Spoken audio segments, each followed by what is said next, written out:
Vamos entonces a iniciar así lo que vendría a ser nuestra 10ª edición del mensaje que hemos titulado El Sermón del Monte, un mensaje que recoge el Evangelio de Mateo en los capítulos 5, 6 y 7.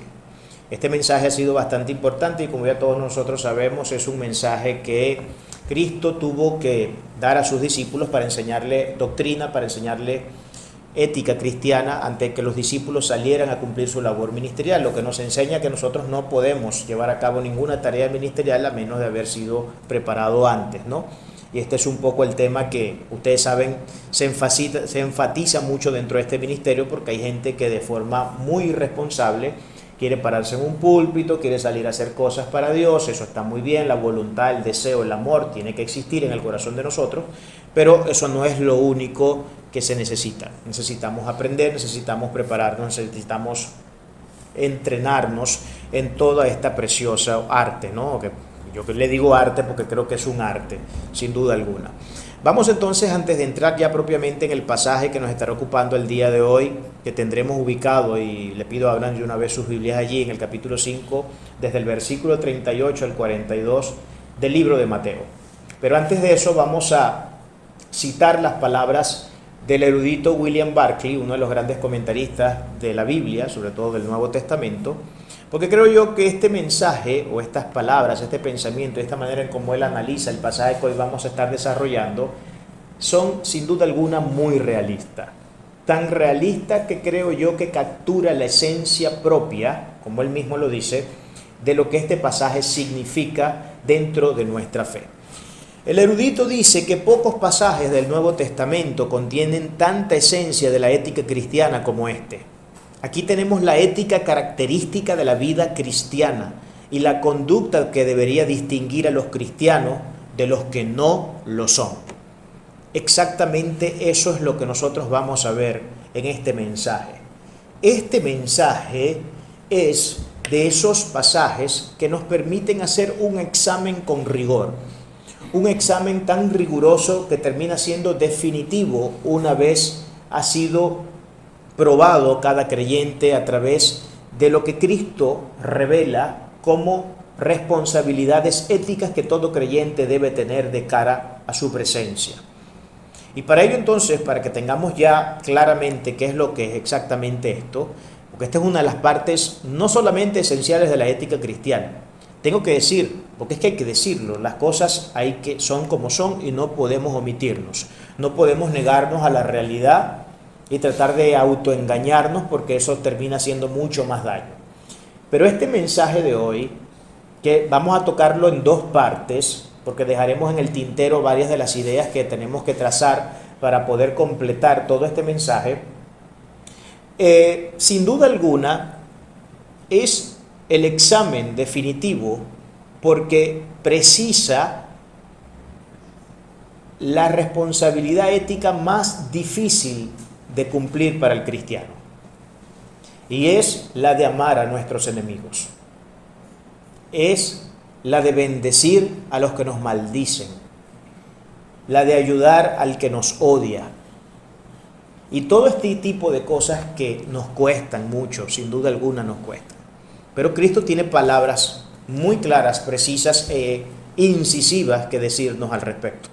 Por eso vamos entonces a la lectura donde Cristo dice lo siguiente: oísteis que fue dicho ojo por ojo y diente por diente, pero yo os digo, no resistáis al que es malo, antes a cualquiera que te hiera en la mejilla derecha, vuélvele también la otra, y al que quiera poner en pleito y quitarte la túnica, deja también la capa, y a cualquiera que te obligue a llevar carga por 1 milla, ve con el 2, al que te pida, dale, y al que quiera tomar de ti prestado, no se lo rehuses. De tal suerte que aquí tenemos 4 consideraciones de Cristo que son sumamente importantes y que demuestran la calidad del creyente, demuestran la calidad del cristiano. Estas 4 consideraciones vienen a ser como los 4 ítems de esa prueba de examen con un rigor tan profundamente ético que a no ser que esto se cumpla en alguna medida entre nosotros como creyentes, no podríamos hablar, no diría ya de decir, no llegaría al punto de decir que no seríamos cristianos en lo absoluto, ¿no? Pero sí creo que pudiéramos decir que seríamos cristianos sumamente deficientes y desobedientes en un punto que es muy claro en las Sagradas Escrituras. Es uno de esos exámenes súper rigurosos y definitivos. Su exigencia ética marca una gran distinción entre el cristianismo y el resto de profesiones religiosas que existen en el mundo. Ustedes saben que el cristianismo es la religión del amor. Del amor, por supuesto. El cristianismo no solamente habla de amor, el cristianismo habla de una serie de conceptos, habla de muchas cosas, hay muchas doctrinas esenciales, hay doctrinas de todo tipo, hay temas para todo en la palabra del Señor. Pero el amor, la primacía y la preeminencia del amor es uno de los mensajes que se desarrolla desde Génesis hasta Apocalipsis. Y es lo que movió a Cristo, es lo que movió al Señor, a nuestro Rey y Salvador, a ir a esa cruz. ¿Quién puede negar eso? ¿Quién puede negar que Cristo fue a la cruz porque nos ama? Y porque nos ha amado con un amor tan profundo, no incondicional, pero sí con un amor profundo. Y no es un amor incondicional, porque Cristo presenta condiciones para amarnos de manera especial. Porque hay dos tipos de amores que Cristo derrama sobre la humanidad. Hay un amor, lo podemos poner en términos de la gracia. Ustedes saben que en términos de la gracia hay una gracia común y hay una gracia especial. Cristo en la cruz no solamente muere por los que iban a ser salvos y por la gente que Él escogió de antemano. Cristo en la cruz muere por la humanidad entera. Eso no significa que la humanidad entera va a ser salva. Lo que significa es que su amor, su misericordia y su gracia se derrama sobre toda la humanidad. Cristianos y no cristianos, creyentes y no creyentes. Repito, no significa esto que todo el mundo se va a salvar. Cristo ama de una forma genérica, por ponerlo en unos términos, a la gente del mundo, a la gente que no le sirve, que no lo quiere, que no lo ama y que incluso lo niega y que es un blasfemo. De igual forma Cristo los ama, porque si no los amara, no existieran.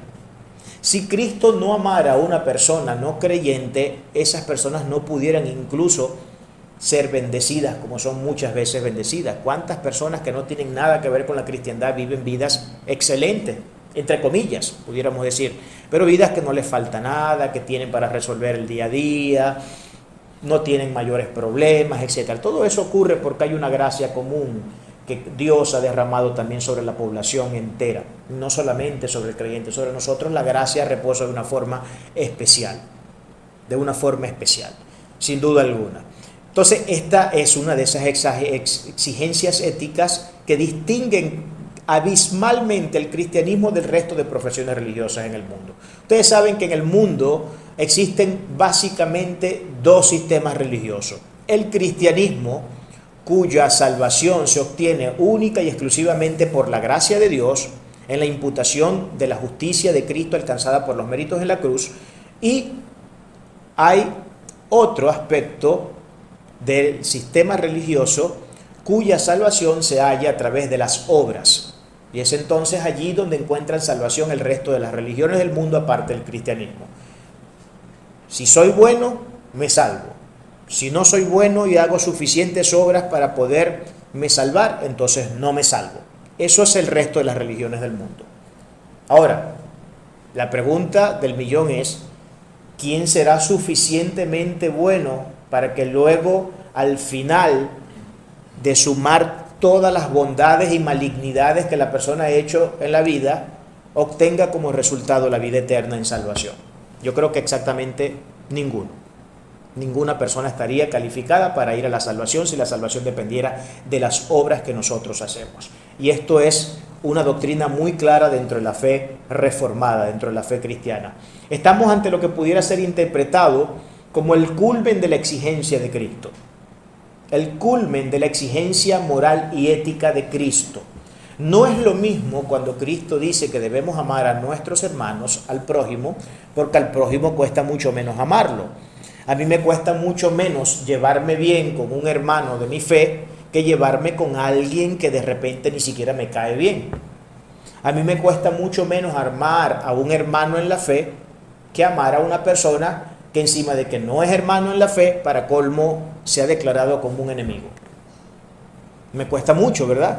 Y dice la palabra del Señor que no hay ninguna dicha en el hecho de que nosotros amemos a quienes los aman y que solamente amemos a eso, de quienes recibimos bondad, de quienes recibimos amor, de quienes recíprocamente recibimos lo que les damos. Difícil es entonces amar a los enemigos, difícil es amar a aquel que nos adversa, difícil es amar al que nos odia, al que nos quiere hacer la vida, como decimos nosotros aquí, hablando tradicionalmente, la vida cuadritos, ¿no? Es difícil amar a ese tipo de personas. Sin embargo, la exigencia ética aquí está muy clara, por eso digo que es el culmen de la exigencia ética de Cristo. Al decir culmen me refiero que es el tope, el pináculo. Por eso tiende a ser lo más difícil para todos nosotros los creyentes. Es lo más difícil, sin duda alguna. Este es sin duda también el más duro de todos los mandamientos. Amar a Dios no debe ser difícil. Amar al prójimo sigue teniendo sus complicaciones, pero tampoco el tipo de complicaciones que tendría esta exigencia de amar al que nos odia, esta exigencia de amar al que es nuestro enemigo. No es lo mismo, porque hay una resistencia natural en el hombre de amar al que no le ama. Esto por razones obvias. Todos nosotros somos seres pecaminosos, somos seres que estamos sujetos a nuestras bajas pasiones todavía, sigue habiendo mucha carne en nosotros y eso por supuesto nos impide actuar de una forma que sea evidentemente ética desde el punto de vista de lo que la fe cristiana nos exige. Entonces se nos da naturalmente hacer esto. A nosotros se nos da naturalmente amar a un familiar. Un padre amar a su hijo, un hijo amar a su padre, amar a su esposa, etc. Amar a nuestros padres se nos da de forma natural, porque son las personas que nos acompañan, que están cerca de nosotros, que comparten la misma genética, la misma sangre, etc., con quienes vivimos, con quienes lloramos, con quienes reímos y pasamos todo tipo de experiencias. Esas personas no es difícil amar, no es difícil porque siempre están allí con nosotros. Pero Cristo ha ido mucho más allá con este mandamiento, por eso decimos que es el mandamiento más difícil. Porque hay una resistencia que es propia en la naturaleza del hombre a este tipo de cosas. Pero Cristo jamás exigiría algo, y esto es algo que yo quiero que quede claro desde el principio. El Señor Jesucristo nunca jamás exigiría algo que Él creyera, viera o entendiera que fuera imposible para nosotros de cumplir. Porque entonces estaríamos ante un sinsentido de parte de nuestro Señor. Cuando Cristo nos llama a amar, nos está llamando a amar porque Él sabe que tenemos la capacidad de amar. Cuando Cristo nos está llamando a obedecer, porque Él sabe que en nosotros, en nuestra voluntad, en nuestro acto libre, está la potencialidad de obedecer la palabra que nos indica.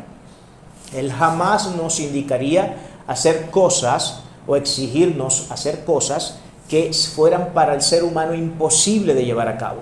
Porque entonces estaríamos hablando de un Dios inmoral, porque Él no puede exigirnos cosas que Él sabe que no está en nuestra constitución y en nuestra naturaleza poder llevar a cabo.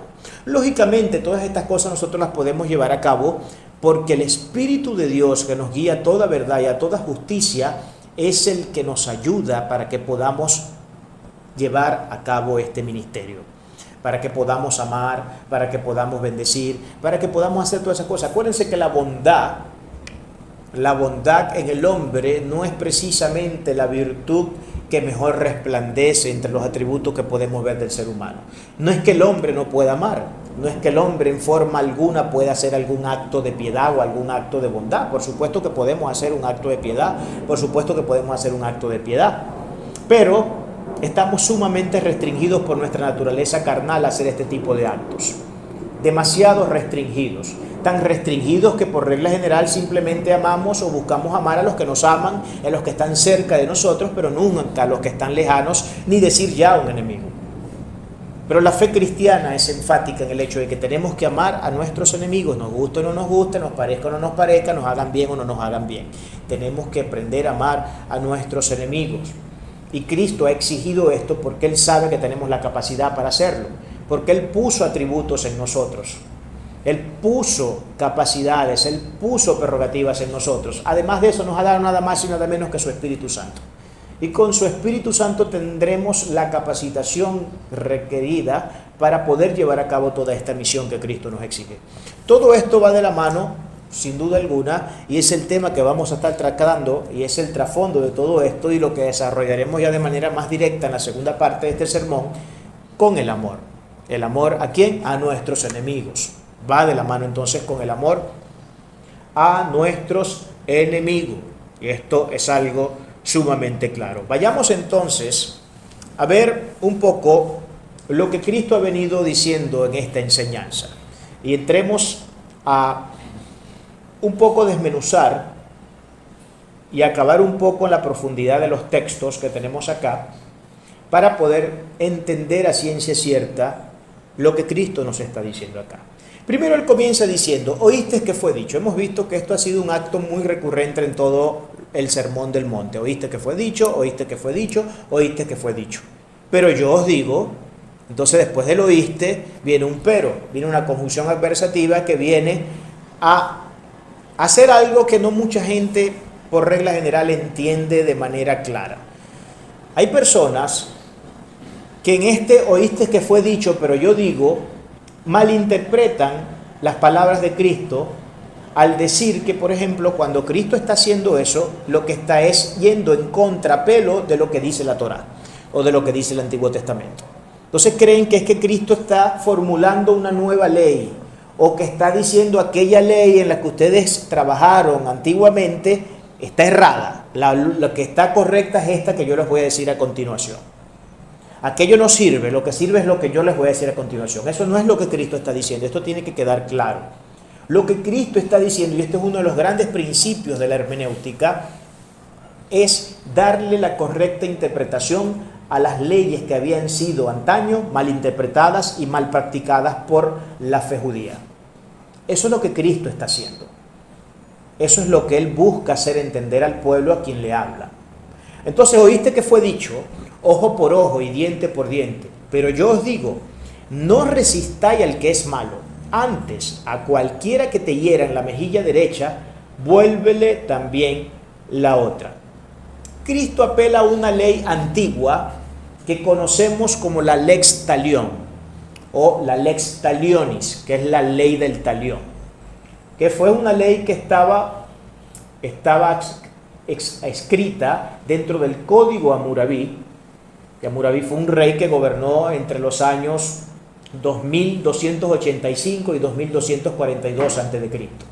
Se dice que es una de las formas de ley más antiguas que existen en la humanidad, y de hecho hay personas que dicen que es la ley más antigua que de hecho existe dentro de la humanidad.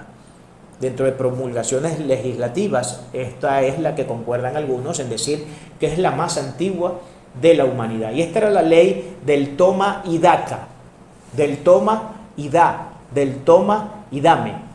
Esto era lo que esta ley básicamente exigía. La ley hacía una distinción entre un caballero y el trabajador. Entonces, lo que podemos ver acá es que había, podríamos decir en ese sentido, un cierto sistema de, digamos, de posición social, de posición jerárquica. Entonces, esta ley aplicaba para un caballero y un trabajador. Si, por ejemplo, un caballero, y entiéndase por caballero, no caballero en el sentido como nosotros entendemos la palabra de forma moderna. Nosotros cuando hablamos de caballero nos referimos a una persona, a un hombre que, bueno, tiene una conducta ética aceptable, que se conduce de buena forma, que es respetuoso, que sabe tratar a la gente, que, etcétera, que es una persona educada. Pero caballero en este contexto no está hablando de ese tipo de caballero. Cuando nosotros hablamos de caballero en aquellos términos no se entendía caballero en el sentido moderno que hoy nosotros tenemos esa palabra. Caballero era un guerrero que estaba montado sobre su caballo, tenía una armadura y iba a la guerra a pelear. Eso era un caballero. Esa es la connotación original y oficial del término caballero. Entonces lo que se está refiriendo acá entonces es que esta ley aplicada para el caballero y el trabajador. Entonces si por ejemplo, para poner un ejemplo, si un trabajador, y entiéndase por trabajador aquí la clase pobre, la clase, digamos, en algún sentido menesterosa, si de repente un trabajador hacía algún acto impugnable contra un caballero, la ley del talión, la lex talionis, exigía que se le pagara exactamente con la misma moneda que el trabajador le había pagado al caballero. Si por ejemplo, no sé, vamos a ser acá un poco creativos, si por ejemplo el caballero recibía una pedrada de parte del trabajador en la cabeza y le abría el cráneo en dos, pues exactamente lo mismo tenía que recibir como recompensa el trabajador por haberle hecho eso al caballero. Y eso era exactamente lo que exigía la ley del talión o la lex talionis. Por eso hablamos que es ojo por ojo y diente por diente. Un ojo por un ojo, un diente por un diente. No un diente por un cabello, no un ojo por un brazo. Un ojo por ojo y un diente por un diente. Y eso era lo que hacía, y entonces estaba esta distinción. Esta ley sin duda fue parte de la práctica que nosotros podemos ver en los escritos veterotestamentarios, es decir, en el Antiguo Testamento. Y vamos a ver algunos textos para que vean cómo esto estaba integrado dentro del Nuevo Testamento, más bien dentro del Antiguo Testamento. Por ejemplo, en Éxodo 21, del 23 al 25, dice: mas si hubiere muerte, entonces pagarás vida por vida, ojo por ojo, diente por diente, mano por mano, pie por pie, quemadura por quemadura, herida por herida, golpe por golpe. Eso dice Éxodo 21. En Levíticos 24, el 19 al 20, y el que causare lesión a su prójimo, según hizo, así le sea hecho. Rotura por rotura, ojo por ojo, diente por diente, según la lesión que haya hecho a otro, tal se hará a él. Y un último texto en Deuteronomios 19, 21 nos dice: y no le compadecerás vida por vida, ojo por ojo, diente por diente, mano por mano, pie por pie. Ustedes saben que esta es una ley que comúnmente suele ser interpretada como una de las leyes más sanguinarias y despiadadas que ha existido en la historia. Pero lejos de eso, esta ley, lejos de ser sanguinaria y lejos de ser una ley completamente desgraciada y una ley de una arbitrariedad increíble, era de hecho una ley de misericordia. Era de hecho una ley de misericordia. Ahora, usted se preguntará, pero ¿cómo puede ser una ley de misericordia si yo le corto el brazo a un tipo, no me merezco nada menos que me corten el brazo a mí también? Para pagar de esa forma, entonces, con un ojo y un diente por un diente, en este caso sería más específicamente un brazo por un brazo. ¿Qué tiene eso de misericordioso? ¿Qué tiene eso de misericordioso? Ustedes saben que lo que esta ley buscaba impedir era la venganza personal de la persona que era agraviada por un acto impugnable. La venganza era lo que se buscaba restringir en la persona que llevaba el acto de agravio hacia su prójimo. En las sociedades antiguas, sociedades tribales, se tenía la costumbre de que cuando una tribu era atacada por alguna persona de otra tribu, esta tribu tomaba venganza de la otra tribu de manera absoluta. No era que iban solamente en contra del que había llevado a cabo el agravio sobre alguna persona de la tribu, sino que iban en contra totalmente de la tribu. Y lo que ellos buscaban era una pena nada menor que la muerte. Ellos no iban a ver cómo de repente negociaban el asunto, si, bueno, vamos a llegar a un acuerdo, te voy a pagar tanto, y entonces quedamos absueltos de la deuda, del acto impune y todo este tema. Para poder darle punidad al acto, entonces vamos a llegar a un acuerdo y pagamos una cuota y listo. O si quieres, bueno, toma de mi tribu lo que tú quieras tomar de ella y recibe eso como pago por el agravio llevado a cabo. Eso no era lo que se practicaba en los tiempos antiguos en las sociedades tribales. Lo que las sociedades tribales hacían era: me hiciste algo, y al típico, al estilo guajiro acá, ¿no? Al estilo, tú le haces algo a un guajiro y te viene el camión de guajiro a hacer quién sabe qué cosas, ¿no? Viene el camión de estos indígenas, entonces se bajan enfrente de tu casa y son capaces de hacer cualquier cantidad de aberraciones de la manera más arbitraria posible. Bueno, así se manejaban las sociedades antiguas, de una forma seguramente mucho más despiadada que la que podemos ver es práctica hoy moderna de nuestras etnias, de nuestros grupos étnicos guayú, mucho más complicado. Entonces, como ven, era un tema de venganza personal, que ya no se convertía en una venganza personal, sino justamente en una venganza colectiva. Pero la ley del talión lo que buscaba era precisamente restringir la venganza, no solamente colectiva, sino incluso la venganza privada. ¿Y cómo esto se hacía? Pues se asignaba a un juez. Digo, el juez era el que iba a determinar cómo era que el asunto se iba a pagar. Es decir, si a mí me agraviaban, yo no podía tomar en mis manos la justicia y vengarme de forma personal. No, eso se sometía a un tribunal y un juez era el que iba a dictaminar qué era lo que tenía que pagar en el asunto para poder quedar salvo de la deuda. Era el juez el que iba a hacer eso. Entonces, como estamos viendo, era una ley que, lejos de ser sanguinaria, era una ley que de hecho buscaba impedir la venganza y buscaba que se llevaran todo tipo de sacrilegios y de genocidios dentro de las tribus. Y esto era algo que se practicaba nuevamente en las tribus antiguas. Pero en las sociedades civilizadas no se ponían en práctica estas leyes. Eran leyes que no se ponían en práctica. De hecho, los judíos consideraban que pagar un ojo por un mal ojo era una práctica que podía ser acusada como injusta, de hecho. Pagar con un buen ojo con un mal ojo no era una práctica justa. Así lo veía la jurisdicción judía cuando trataba de legislar y analizar todos estos hechos. Entonces aquí estamos viendo claramente que esta ley no está buscando ser sanguinaria ni despiadada, por el contrario, está buscando impedir que haya un derramamiento de sangre incontable dentro de las sociedades de aquel tiempo.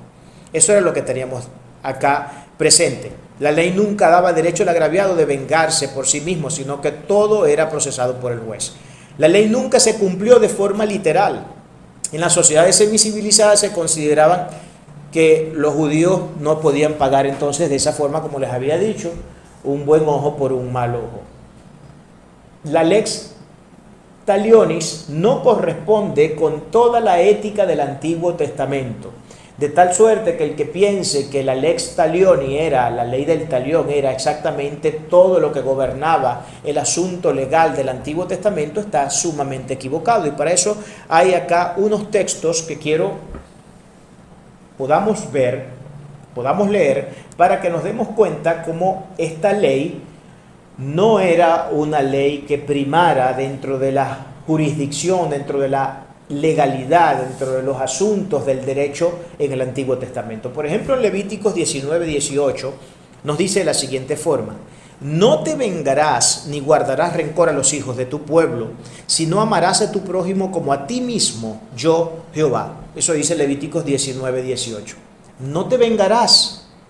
Ahora, estamos viendo el nexo, el vínculo que esto tiene con la ley del talión, al buscar impedir que hubiera una venganza de manera privada, y más aún que hubiera un genocidio, como era propio de las prácticas de las tribus antiguas.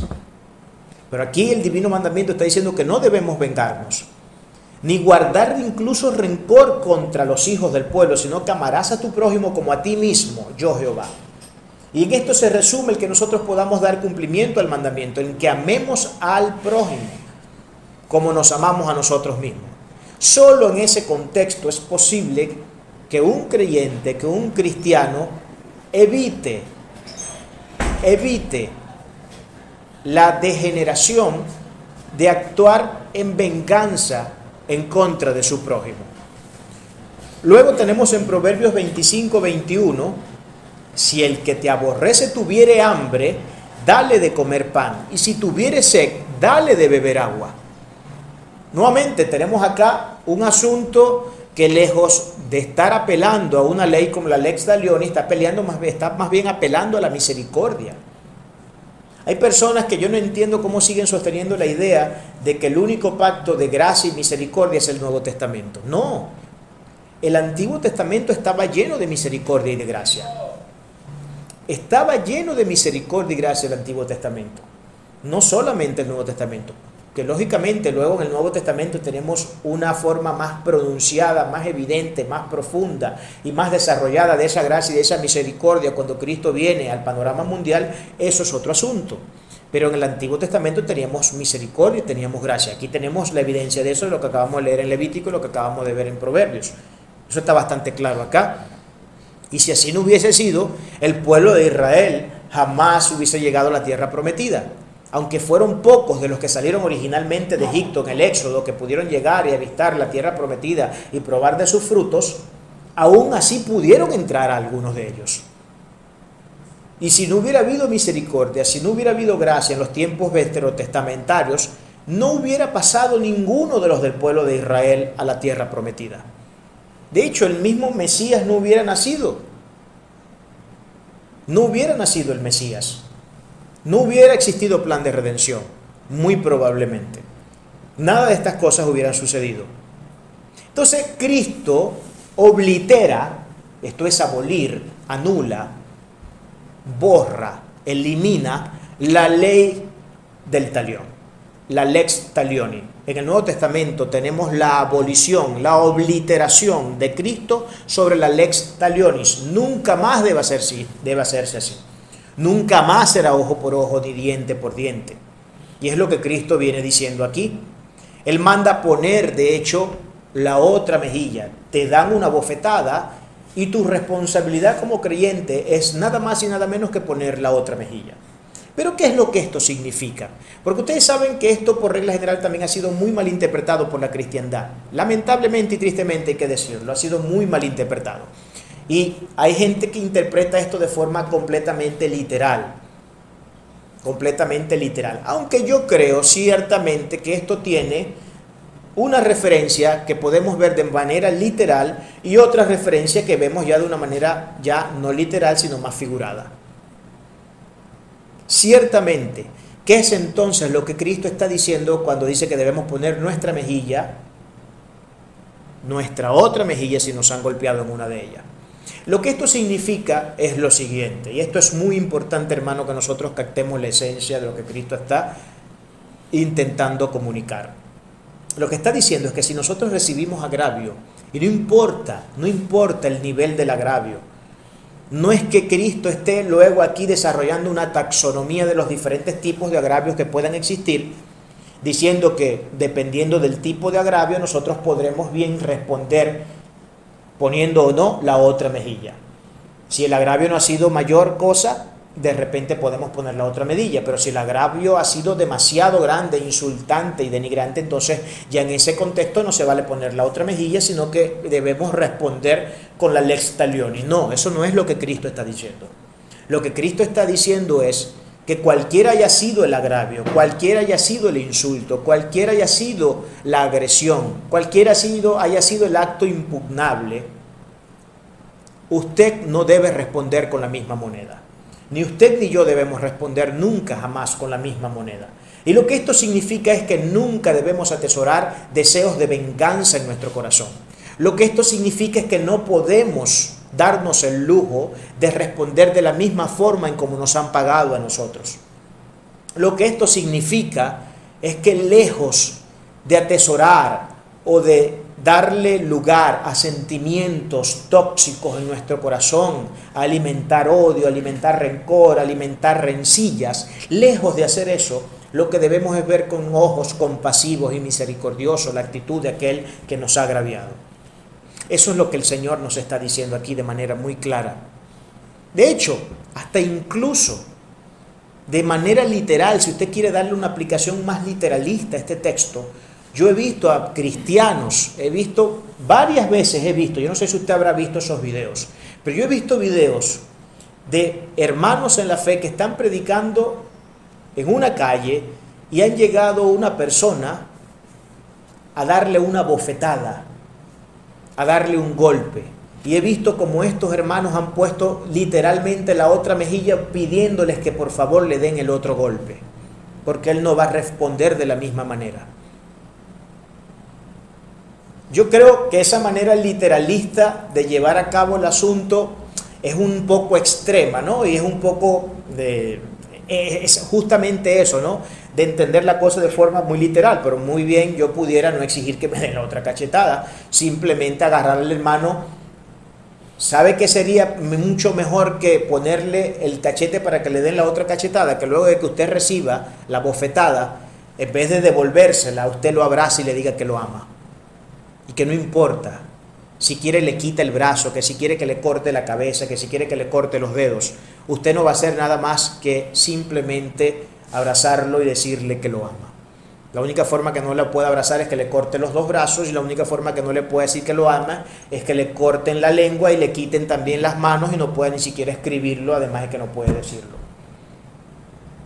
Pero creo que hay diferentes formas y hay muchas maneras de nosotros demostrar el amor, que no necesariamente tiene que ser escribiendo una carta o diciendo te amo de manera verbal. Y este es el centro y la esencia de lo que Cristo está diciendo acá cuando dice, si recibes una bofetada, pon la otra mejilla.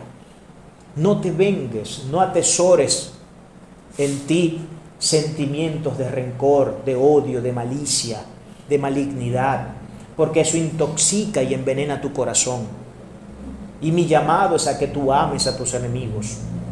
No puedes responderles con la misma moneda. No debes responderle con la misma moneda. No es de un creyente, no es de la actitud de un verdadero y de un auténtico cristiano el responder de la misma manera como el mundo lo hace, porque entonces ¿en dónde estaremos marcando nosotros la diferencia? ¿En qué estaremos marcando la diferencia si le vamos a responder a la gente de la misma forma como nos responden? Si me gritan, te grito y más duro de lo que tú me estás gritando. Y si nos vamos entonces a un concurso de gritos, ya verás que yo soy capaz de gritar más fuerte que tú. Mucho cuidado con caer en eso, porque eso es ir en contra de la ética cristiana que predicamos. Eso es ir en contrapelo con todo el asunto ético y moral que describe nuestro sagrado texto que llamamos Biblia. Y no podemos darnos el lujo de hacer esas cosas. Lo que viene Cristo entonces a puntualizar en el versículo 40 es la evasión de los pleitos.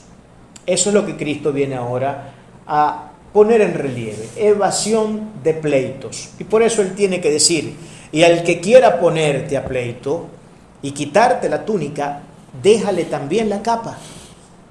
No solamente dejes que se lleve tu túnica, deja que se lleve también tu capa. No entres en litigios por estos asuntos. La túnica era la camiseta que ellos utilizaban, esa especie de bata, hablando en términos modernos, que ellos utilizaban, muy larga hasta los pies, desde el cuello hasta los pies, y que era parte de la tradición vestuaria de la gente de Israel para aquel siglo, para aquellos tiempos. Era parte de esa cultura, ¿ok? Llevar a cabo ese tipo de tradiciones en la vestimenta.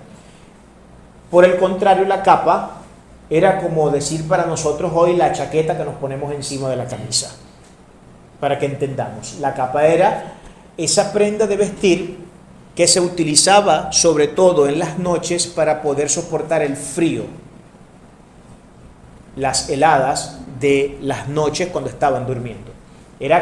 Funcionaba como una especie de manta, como una especie de edredón, como una especie de, no sé, de cobija para poder ayudar a la persona a que no se fuera a morir de hipotermia. Eso era lo que hacía la capa, distinto. Ahora, la túnica era una prenda de la cual hasta el judío más pobre podía tener varias mudas. Pero de la túnica, los judíos comunes, pobres, no podían tener más de una. Por regla general lo que tenían era una sola. De tal suerte que si ellos le quitaban esa túnica, se quedaba totalmente desprovisto de la posibilidad de que cuando llegara la noche no pudiera cubrirse del frío.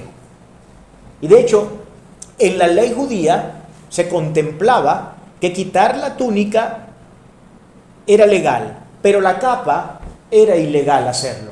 Y tenía que ser devuelta en caso de que le fuera quitada a alguna persona antes de la puesta del sol, es decir, antes de que cayera la noche. Antes de que cayera la noche ellos tenían que regresar la capa. Todos, sin excepción. Porque ese era el abrigo para que ellos pudieran sostenerse. Y eso lo podemos ver en Éxodo 22. Por ejemplo, Éxodo 22 dice de la siguiente forma: si tomares en prenda el vestido de tu prójimo, y esto se refiere aquí a la capa, a la puesta del sol se la devolverás, porque solo eso es su cubierta, es su vestido para cubrir su cuerpo. ¿En qué dormirá? Y cuando él clame a mí, yo le oiré, porque soy misericordioso. Entonces, no era justo, no era legal que si la capa era decomisada, se les quedara con ella y no se la devolvieran a la puesta del sol, tal cual como el mandamiento decía que debía ser llevado a cabo. No era justo hacerlo de esa forma. ¿Qué es entonces lo que nosotros podemos concluir de este verso?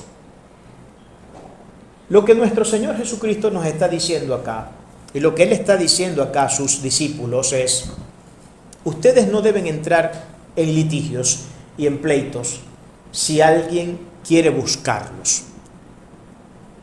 Ustedes, antes de pensar en sus derechos, oigan bien lo que va a decir aquí, antes de pensar en sus derechos, no que no puedan pensar en sus derechos, pero antes de pensar en sus derechos, en lo primero que ustedes deben pensar es en cuáles son sus responsabilidades y deberes como creyente.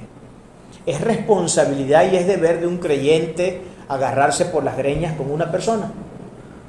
Es responsabilidad y es deber de un creyente que si recibe un puñetazo, él devuelva 10 puñetazos por ese puñetazo que recibió. Tomándose, no sé, por ser un poco creativo, de la ley de la restitución. Voy a devolver 4 o 7 veces lo que me hagan. Entonces, si me dan un puñetazo, lo devuelvo por 4, lo devuelvo por 7, dependiendo de cómo yo le elimine o examine más bien la ley de la restitución. Pues entonces así llevaré a cabo la situación. Pero lo primero que debe estar en mente de nosotros, si nos exigen y algo nos quitan, no es pensar de forma inmediata en nuestros derechos. Pero ¿cómo es posible que este y que aquel y que esto y que lo otro? No, lo que un creyente en este contexto debe hacer es precisamente interceder. Lo que el creyente acá debe hacer es tener una conducta cristiana, evitar a toda costa el litigio, evitar a toda costa el pleito, evitar a toda costa el problema, evitar a toda costa cualquier tipo de situación engorrosa que pueda presentarse de cara al asunto.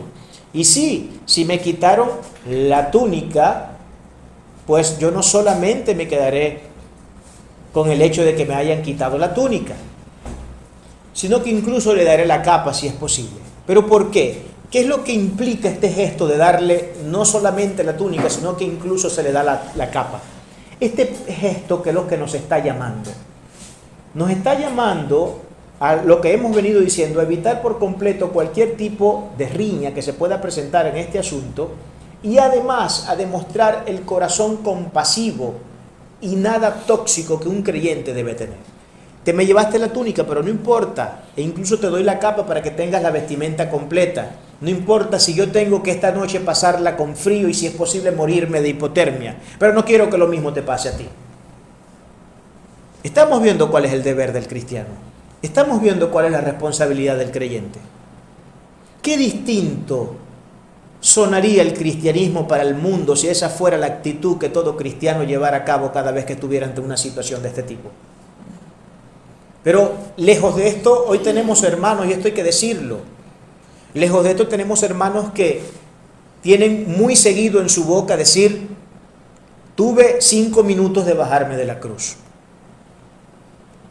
Hermano, lo siento, pero en ese momento tuve que bajarme de la cruz. Pues yo tengo algo que decir a las personas que dicen eso.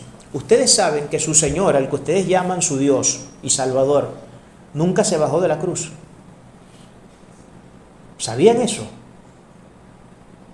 ¿Sabían que por los látigos que le hubieran dado, por las veces que hubieran escupido su rostro y por todo tipo de acto de deterioro, de malicia, de maldad, de socavo a la persona de nuestro Señor Jesucristo y Salvador, Él jamás, no solo fue que no se bajó de la cruz, es que ni siquiera Él lo hubiese siquiera pensado. Él siguió guindado en esa cruz hasta que esa cruz terminó de exprimir todo su ser al punto de llevarlo a la muerte. Entonces, si Cristo no se bajó de la cruz, y voy a decirles algo, hermanos, los insultos, los agravios, los desdenes y todo tipo de deterioro moral dirigido hacia la persona de nuestro Señor Jesucristo, nosotros no los hemos vivido ni en los sueños ni en las pesadillas más horribles que hayamos tenido en nuestra vida. Con todo, Cristo no se bajó de la cruz, siguió montado en la cruz. Como dirían por allí algunos de manera muy poética y hermosa, lo que sostuvo a Cristo en esa cruz no fueron los clavos, fue su amor por nosotros. Eso fue lo que a Cristo lo sostuvo en la cruz. Entonces esto de que nos bajamos de la cruz, hermano, tengamos mucho cuidado. Esto de que se me olvida por 5 minutos de que soy cristiano. No, mire, nosotros no podemos hacer la de Munra. ¿Se acuerdan de Munra el inmortal en los Thundercats? Para los que vieron esas comiquitas. Claro, es un poco vago el ejemplo, porque Munra era Munra en el antes y después de la conversión, es decir, él siempre era malo. Sin embargo, su nivel de malignidad se exacerbaba en el momento que se convertía en el Munra, el inmortal. Parece ser que esa ha sido la práctica de muchos creyentes en la modernidad, lamentablemente, pero es que estas cosas hay que decirlas con todas sus letras. No importa lo mal que caiga, hermano, hay que decirlo. La Biblia, el mensaje de Dios, el mensaje de la palabra del Señor ha venido a confrontarnos, ha venido a incomodarnos, a venirnos a mover la silla donde estamos sentados. Y es que si el mensaje de Cristo no nos mueve la silla donde estamos sentados, si no nos mueve la cama, si no nos despierta en la madrugada incomodándonos con todo tipo de cosas, algo está pasando entonces.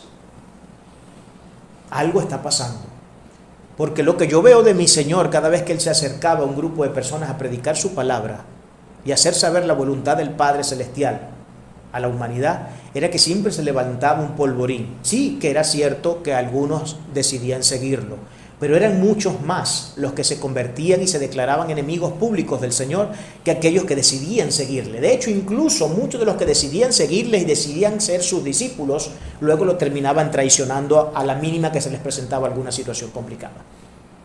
Eso era lo que pasaba. Eso era muy común en aquellos tiempos. Y sigue siendo común, ha seguido siendo una práctica común entre creyentes. Por eso que este mensaje, y tengo que decirlo, y las veces que tenga que decirlo las diré, es el examen de mayor rigor que nosotros podemos encontrar, o uno de los exámenes de mayor rigor que podemos encontrar dentro de las Sagradas Escrituras, para saber cuál es la calidad de creyente que tenemos y de qué estamos hechos realmente si somos cristianos. ¿De qué estamos nosotros hechos?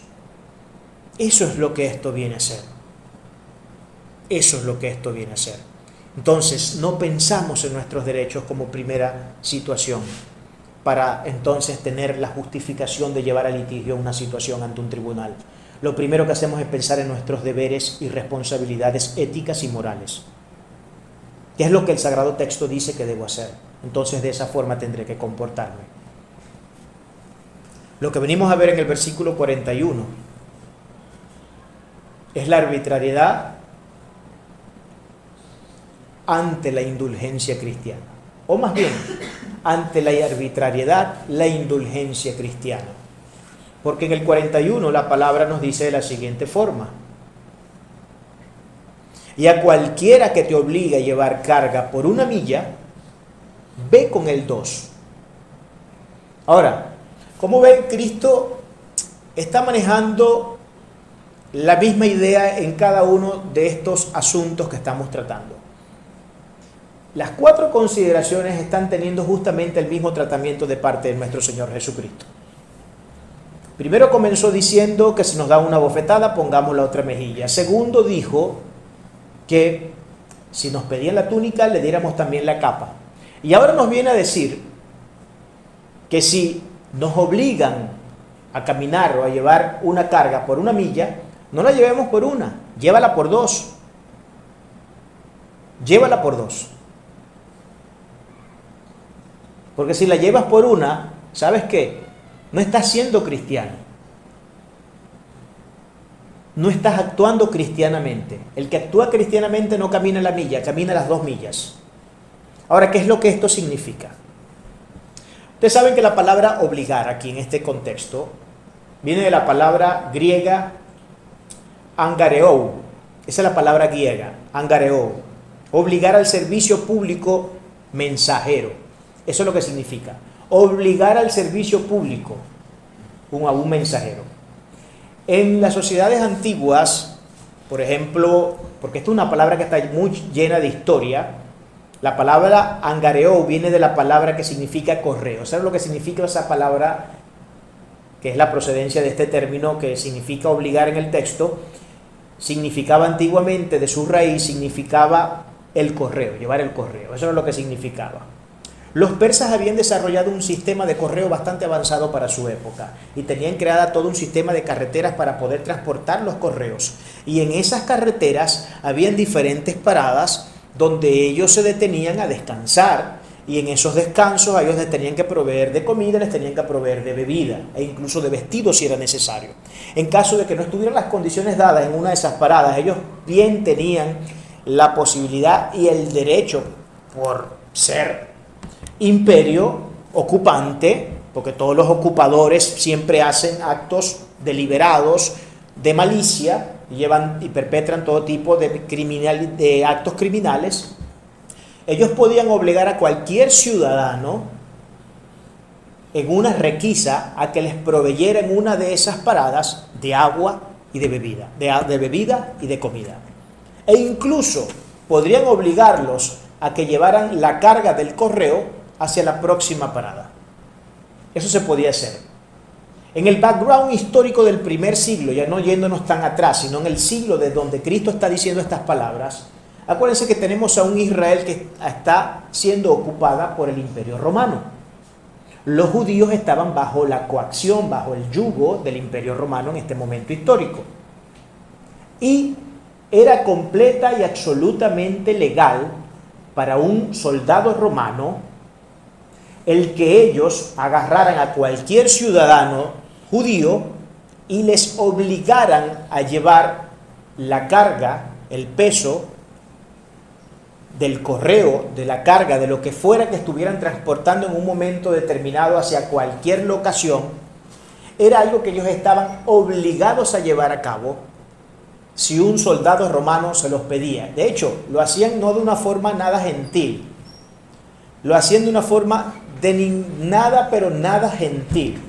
Lo hacían de forma completamente tiránica, nada indulgente. Sin embargo, el hebreo tenía que hacerlo porque estaban bajo la ocupación de este imperio. Por eso estas palabras de Cristo cobran valor y vida y cobran significancia cuando entendemos el contexto histórico de cómo era que ocurrían estas cosas en el primer siglo. Y es que esto era un acto legal por parte del imperio. Ahora, ¿qué es lo que Cristo le está diciendo a sus oyentes, a sus discípulos? Les está diciendo, si esto llegase a ocurrir, si un romano llega de la forma más arbitraria y poco indulgente y poco agradable de pedirte a los golpes, si es posible dándote una bofetada, si es posible dándote una patada, que agarres su peso y lo lleves hasta una milla más adelante, hasta la próxima parada, no solo la lleves por esa milla, llévala por 2 millas. ¿Qué es lo que significa esto? ¿Qué es lo que esto significa? Lo que está diciendo aquí nuestro Señor es claro. Cristo le está diciendo a sus discípulos, con esto de llevarla no una, sino 2 millas, hey, no es que la vas a llevar solamente, y no es que solamente la vas a llevar por las 2 millas. Esa milla que cuenta como extra de la milla que te está exigiendo que lleves, es el que tú vas a hacer eso con un amor, con una gracia, con un deseo, como si no te lo estuviera pidiendo alguien que te está golpeando, sino como si te lo estuviera pidiendo tu propia madre, como si te la estuviera pidiendo tu madre que está en el lecho de su muerte, o un hijo que está en el lecho de su muerte. Con ese nivel de atención, de amor, de cariño, lo vas a hacer. No vas a poner una mala cara, no vas a atesorar deseos pecaminosos en tu corazón contra esa persona, ni vas a llevar a cabo ningún acto de venganza, ni vas a maldecir al soldado, ni te vas a resistir a lo que el soldado te está pidiendo que debes hacer. Lo que debes hacer es justamente lo contrario a lo que tu naturaleza te dice que debes hacer. Miren, hermano, ¿saben cuál es la forma más fácil de nosotros poder llevar a interpretación todo lo que Cristo está diciendo aquí? Es que usted debe actuar justamente contrario a lo primero que se le viene en la mente que quiere hacer. Porque lo primero que a nosotros nos sale por naturaleza es, si me dan la bofetada, es que yo no le voy a dar una bofetada, es que yo voy a buscar una mandar y le voy a volar los sesos. Sí, si me quita la túnica, es que no solo me voy a resistir y no voy a dejar que me la quite, es que me voy a llevar la de ella con su capa. Eso es lo primero que nosotros pensaríamos hacer, porque eso es lo que nuestra naturaleza pecaminosa y caída nos dice desde el corazón. Entonces, la forma más práctica para usted de interpretar lo que Cristo nos está diciendo en este glorioso sermón es: actúe en contra de sus instintos, en contra de lo que su naturaleza pecaminosa le diría en ese momento por reacción consecuente que debe hacer. Esa actitud contraria, que en vez de ir con odio va con amor, es justamente lo que Cristo está diciendo aquí que debemos hacer. Eso es justamente lo que Cristo está describiendo en este texto, no hay otra cosa. es lo que nosotros debemos hacer. Bendito sea el Señor, porque es gloriosamente sabio siempre en todo lo que nos enseña. En el 42 tenemos la obligación ética del dar, porque hay una obligación ética del dar. Ustedes saben que la nación judía, o más bien el grupo étnico, la raza judía, yo sé que hay personas que no les gusta que uno hable de raza, sobre todo hay gente que dice raza es una sola, somos la raza humana.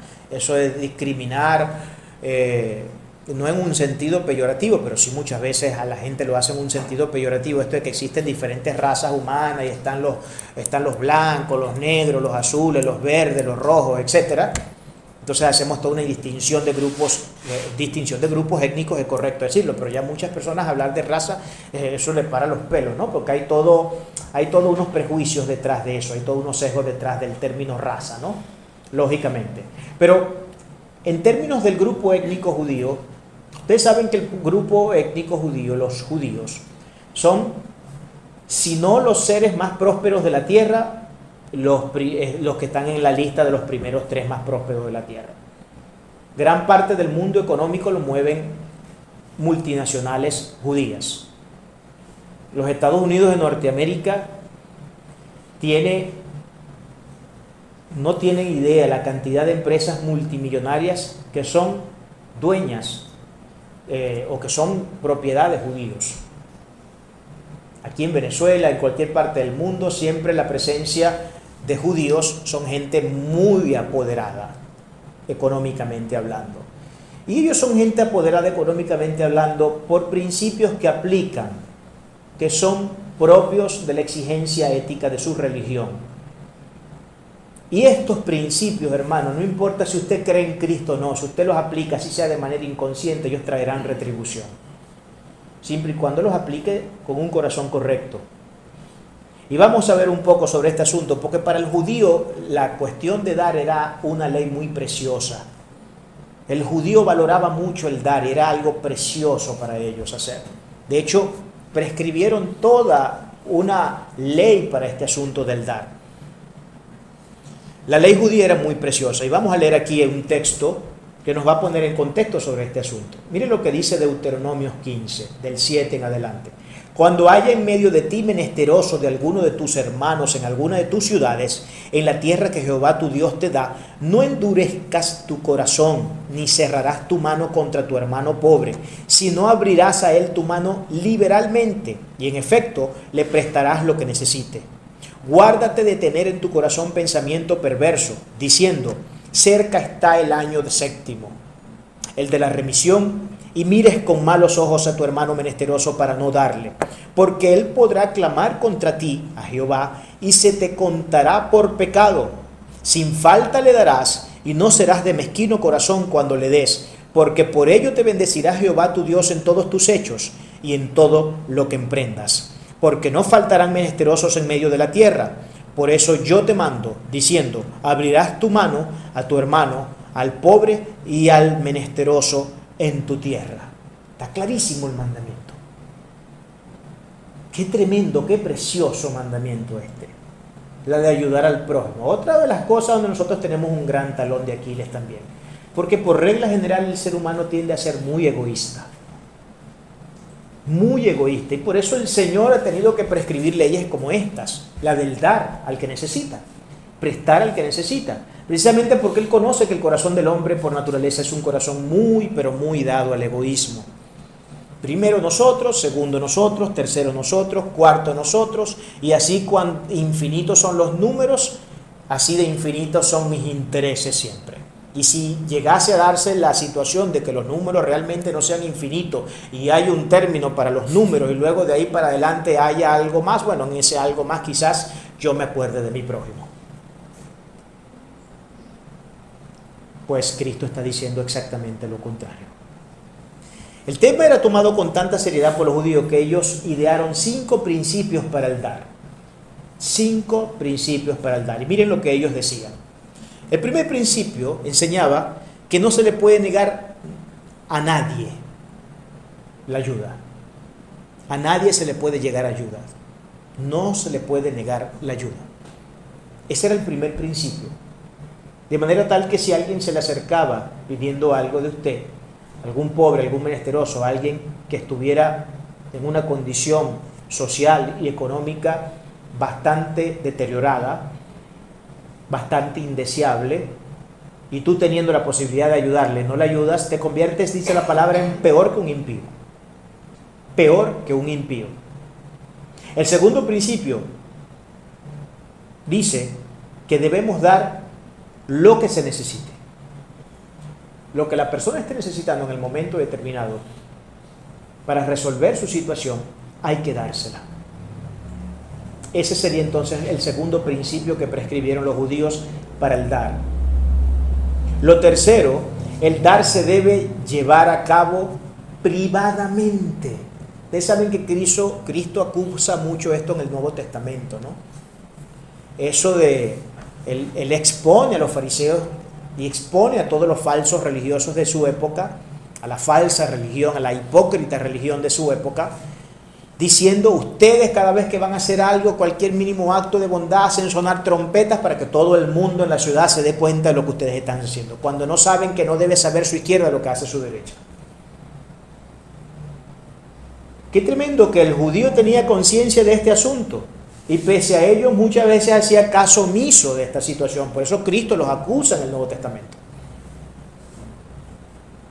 Los acusa de la forma más firme y contundente, diciéndole: ustedes lo que están haciendo, lo único que hace es seguir sembrando para el hundimiento inexorable que tendrán en algún momento. Porque de que lo tendrán, lo tendrán. De que van a ser hundidos, van a ser hundidos. Su barco no se va a mantener a flote todo el tiempo, si creen que se la están comiendo. Lo mismo pasa para todas las personas, ¿no? La actitud del dador debe estar en consonancia con el que recibe. Ese es el cuarto principio. Cuarto principio, la actitud del dador debe estar en consonancia con el recibe. ¿Qué es lo que esto quiere decir? ¿Cómo cree usted que debe ser la cara, la emoción en el corazón y la felicidad en el corazón del que está recibiendo la ayuda que necesita tanto en ese momento? Imagínense, una persona que seguramente se pone a dar brincos, gritos, o algunos llorarán, otros gritarán de alegría, otros se reirán. Tendrán todo tipo de manifestación emocional patológica que en ese momento hará saber que el hermano o la hermana, la persona, el que sea, está en júbilo en ese momento. Bueno, la actitud del que esté dando debe ser exactamente la misma que del que está recibiendo. Cuán grande sea el júbilo del que está recibiendo la bendición, así debe ser también el júbilo en su corazón. Ustedes no pueden dar solo por obligación. ¿Qué más me queda? Y ustedes saben, rechinando los dientes allí, medio hablan y medio sueltan. Yo no sé si ustedes vieron la película. Esto no debería ser como el dar no recuerdo cómo se llama esta actriz, la negrita norteamericana. Para los que vieron Ghost, Fantasma, La sombra de un amor, que es con Wendy Whooper, creo que se llama la negrita, y este tipo que murió joven, no recuerdo el nombre del protagonista. Ustedes saben que la negrita le hacen una donación de $1 millón, creo que fue un cheque que le habían dado. Le dan una donación de $1 millón. Ella estaba como una monjita, ella estaba vestida de monja porque era para una caridad de una iglesia cristiana. Y ella estaba vestida de monja en la calle con otras monjitas que le estaban ayudando, y llega el tipo y le pone el cheque de $1 millón en la mano, a lo que esta mujer, cuando ve eso, le da el pelele, como decimos nosotros acá, y casi que cae como condorito, ¿no? Entonces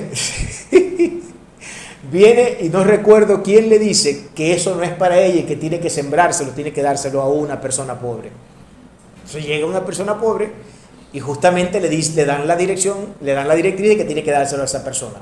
¿Cómo va a ser posible? La tipa puso la cara, se la arrugó y se puso más fea de lo que ella es normalmente, porque eso, la boca se le puso donde va la frente donde estaba la boca, de la gesticulación y todos los, digamos, los movimientos tan contra natura que hizo en la cara, de lo rabiosa que estaba, lo impotente, porque tenía que entregar entonces el tan anhelado cheque de $1 millón. Pero cuando ella da el cheque y la persona que lo está recibiendo lo agarra, ella no lo quiere soltar. Entonces comienzan en un va y ven. Ella empujaba para atrás para que el cheque no se lo llevara y la otra que lo estaba recibiendo empujaba para su lado contrario. Y así estuvieron por un buen rato contendiendo hasta que al fin soltó el cheque. Esa es la actitud de algunos cristianos cuando dan, hermanos. Y cuando la actitud del cristiano que da es como la de esta mujer en la película, déjeme decirle que el corazón está mal posicionado en ese momento y ese tipo de ofrenda, de amor o de ayuda, de amor, Dios no la ve bien. Dios no la ve bien. De hecho, ni siquiera eso sube como un incienso agradable para su trono. Entonces, cuando demos, por favor, no lo demos como lo daba esta mujer. No lo demos de esa forma.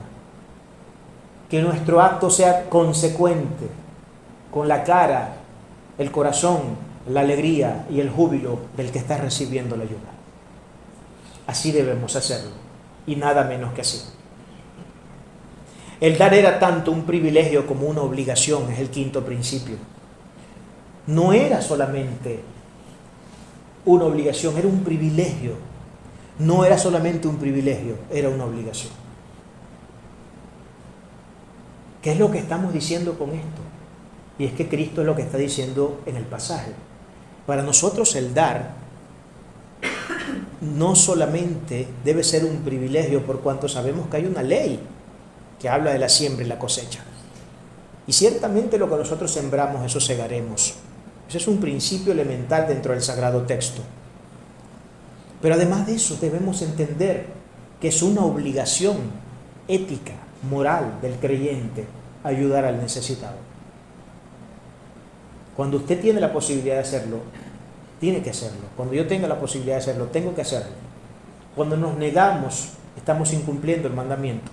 Y lógicamente Dios no nos ve con buenos ojos en ese momento.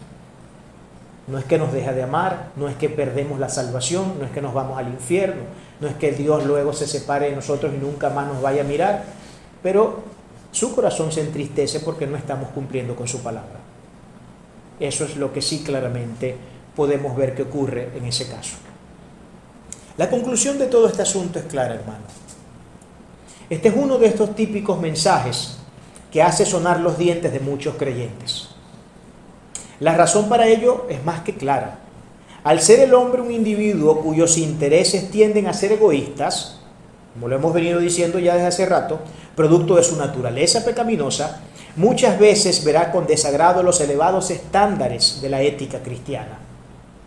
Amamos que nos den y cumplan toda clase de deseos para nosotros, pero entender que la bienaventuranza no está en el recibir, sino justamente en lo que más nos cuesta, en el dar, debe ponernos en perspectiva de la sagrada voluntad divina. Hemos dicho desde el inicio de la enseñanza algo muy cierto, que este es uno de esos grandes talones de Aquiles para el que se ejercita en esta preciosa fe. No sería tan difícil dar al que amamos, bendecir al que nos bendice y amar al que nos ama. Pero la ética cristiana va mucho más allá y por regla general tiende a ser muy experta en incomodar nuestras bajas pasiones, esas que de forma recalcitrante nos resistimos a soltar. Esa actitud inapropiada es la que Cristo viene llamando a que soltemos, a que a la vez funciona como una denuncia que Él está haciendo de todo aquello que naturalmente es propio en el corazón del ser humano. El cristiano o el cristianismo es la fe del verdadero amor, del auténtico y el más glorioso amor. Si bien la fórmula de nuestra fe no está compuesta de muchos ingredientes como la santidad, la justicia y la misericordia, el componente más condicionador de nuestra acción siempre será el amor. Siempre. Cristo lo dijo claro. En el amor se cumple toda la ley. Sin él se hace imposible el auténtico ejercicio de nuestra espiritualidad. Es imposible ejercer la espiritualidad cristiana a menos que sea en el contexto del amor. Si no hay amor, todo lo demás se hace absolutamente vano. Porque está la fe, la justicia y el amor, pero de todos estos, lo más importante de todo es el amor. Y voy a terminar con una frase que debería darnos vergüenza a nosotros los cristianos, porque viene de un personaje histórico muy importante en la historia de la India, que no era ni mucho menos cristiano. Pero una frase que no tiene desperdicio. Quiero terminar con esta frase. Mahatma Gandhi, el revolucionario hindú, dijo las siguientes palabras: ojo por ojo y el mundo acabará ciego. Ojo por ojo y el mundo acabará ciego. Yo añadiría algo a las palabras de Gandhi. Ojo por ojo y el mundo terminará ciego. Diente por diente y terminaremos desdentados todos.